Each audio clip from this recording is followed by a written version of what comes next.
Một bí mật mà ít người biết về miếng sùng thì bầu.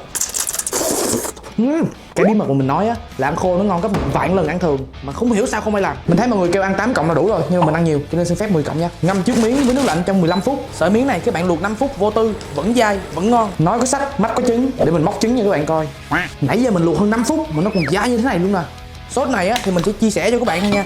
Đừng có mà chỉ tùm lum á. Khu này mình bắt cái bếp lên để đun sôi hỗn hợp nha.